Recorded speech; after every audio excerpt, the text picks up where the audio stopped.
Why did Jesus tell the rich young ruler to sell everything? Welcome to our exploration of a profound biblical encounter that challenges us to rethink our priorities. Today, we delve into the story of the rich young ruler as told in Matthew 19:21, where Jesus instructs the young man to go and sell that thou hast and give to the poor.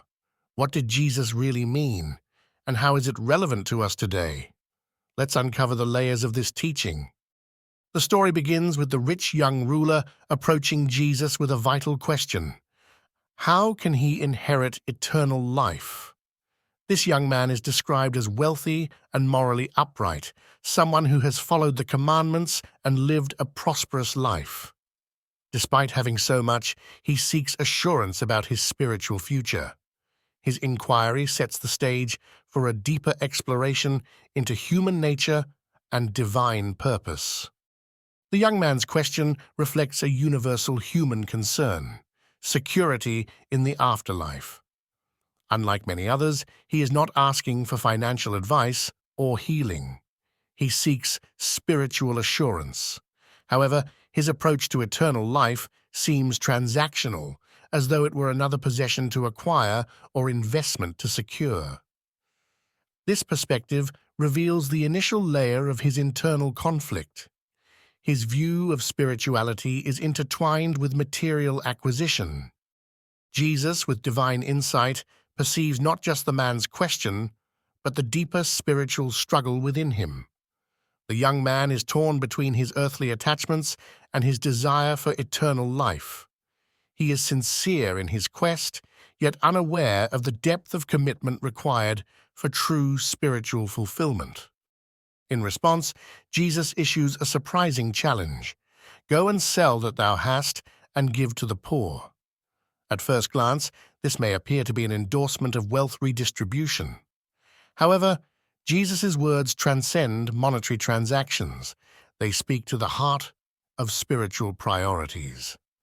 The challenge is about detaching from material possessions to prioritize spiritual growth and eternal values. The wealth of the young ruler symbolizes more than just economic status. It represents his sense of security and identity. In worldly terms, his possessions assure him of safety and influence. Yet, from a spiritual perspective, they are transient, unable to secure the eternal life he seeks. Here, Jesus illustrates that reliance on material wealth can hinder spiritual progress. The directive to sell everything is not simply about renunciation of material wealth, but about embracing spiritual surrender. This act represents the willingness to let go of earthly attachments to fully commit to a higher purpose. Jesus calls the young ruler and us to reconsider what truly holds our hearts. Are our lives dominated by the pursuit of material success, or are they guided by eternal principles? In today's world, success is often measured by material wealth and achievements. Society equates possessions with self-worth, perpetuating the cycle of acquisition. Jesus' teaching challenges this modern mindset, prompting us to reflect on our own life choices. Are our priorities aligned with fleeting material gains, or are we mindful of our spiritual journey? The story emphasizes the importance of eternal values over material possessions. It's not about literal impoverishment, but a realignment of priorities. Jesus encourages us to focus on spiritual principles, love, compassion, faith, over worldly desires. These eternal values form the real treasures that define true wealth in the eyes of God. Central to this teaching is the call to cultivate generosity and compassion. Giving to the poor is not just an act of charity, but a testament to a life lived in alignment with divine values. Such actions reflect a deeper understanding of wealth, not as an end, but a means to elevate others and serve a greater purpose. It's crucial to clarify that Jesus' instruction isn't a blanket condemnation of wealth. Instead, it challenges the attachment to possessions that can spiritual growth. Wealth itself is neutral. It is the love of wealth that often leads to spiritual bondage. Jesus points to the necessity of freeing oneself from the tyrannical hold of materialism. True wealth, as Jesus teaches, is measured by spiritual richness, faith, love, and unity with the divine. This perspective contrasts starkly with worldly notions of abundance. The pursuit of spiritual wealth leads to fulfillment that no amount of money can replicate. Through faith, we discover a treasure that transcends earthly confines. Jesus' challenge has profound implications for how we perceive our possessions and their role in our lives. It's a call to see beyond the surface of ownership and grasp the essence of divine teachings. Spiritual fulfillment requires a willingness to surrender attachments that hinder our relationship with God. The rich young ruler's reaction is telling. He walks away sorrowful. His emotional struggle highlights the difficulty many face when confronted with core attachments. Despite his desire for eternal life, the cost appears too great. This response invites us to empathize with his dilemma and recognize similar conflicts within ourselves. The narrative continually centers on the concept of eternal life, emphasizing its significance beyond temporal concerns. Jesus' teaching underscores that eternal life cannot be secured through wealth or achievements. It demands a commitment to spiritual principles that outlast earthly existence. For modern believers, the story offers timeless wisdom. Jesus' encounter with the rich young ruler presents a mirror to evaluate our own spiritual trajectories. Are our hearts set on eternal values, or are we ensnared by worldly pursuits? The story encourages a recalibration of our priorities toward what truly matters. Embracing spiritual wealth involves nurturing values that transcend material interests. Generosity, compassion, faith, and love form the cornerstones of true spiritual prosperity. By focusing on these attributes, we cultivate a rich spiritual life that mirrors divine principles. This story invites introspection about personal attachments and priorities. What do we treasure most in life? Are our actions guided by an eternal perspective, or are we driven by immediate gratification? Jesus' teaching encourages us to align our lives with values that endure beyond the present moment. Even today, possessions and status can dominate our lives, vying for our attention and allegiance. Modern society often equates success with the accumulation of wealth, mirroring the young man's struggle. The lessons of the rich young ruler bring clarity to this predicament, pointing us towards a more meaningful existence. From Jesus' perspective, wealth can be a tool rather than a hindrance when used in accordance with spiritual goals.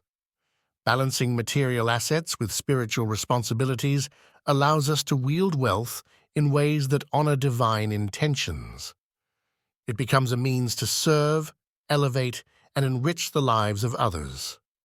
Living a life of faith amidst materialistic pressures is an ongoing challenge. Yet, Jesus' message provides a path to navigate these waters. We must consciously choose to nurture our spiritual life, ensuring it guides the use of our material resources. Faith becomes a beacon, steering us toward meaningful engagement with the world. At the core is a question of allegiance. Will our hearts align with divine truth or remain tethered to temporal values? Jesus calls us to unwavering commitment, challenging us to examine the true focus of our desires and actions. A heart aligned with God bears fruit in actions that reflect divine love and justice. True security arises from divine assurance rather than material wealth. Jesus' teaching guides us towards spiritual contentment, independent of external conditions. Recognizing God as the source of real security transforms how we engage with the world, free from the anxieties of material pursuits. Jesus' intentions were to instruct rather than discourage. His challenge aimed to awaken a deeper spiritual consciousness, urging the young ruler to perceive life through a lens of profound purpose. It's a teaching moment with universal relevance, encouraging critical reflection on the uses and misuses of wealth. This powerful narrative illustrates commitment to faith, a path not defined by ease, but by meaningful sacrifice. Following Jesus means prioritizing divine teachings over personal wealth, even when it demands substantial change. It's a call to steadfastness for every believer. The paradox presented by Jesus lies in the act of letting go to truly gain. The relinquishment of false securities opens the door to authentic riches, strengthening our divine connection. This reversal of worldly logic invites us to experience the freedom found in spiritual prioritization. Conscious living embodies awareness of divine values amidst daily activities. By integrating spiritual priorities, every aspect of life is transformed. Decisions reflect a commitment to eternal truths, offering a life marked by joy, peace, and a sense of purpose.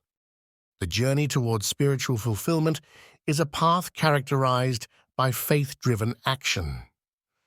We walk this path by allowing our spiritual principles to guide every aspect of our lives, steadfastly pursuing eternal goals despite transient distractions.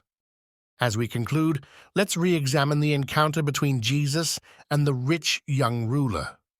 The teachings embedded in this story remind us of the eternal significance of prioritizing our spiritual lives over material wealth. It's an invitation to internalize these lessons and reflect them in every facet of our existence. Jesus' message is both a challenge and a beacon, leading us to reassess what we truly consider treasures.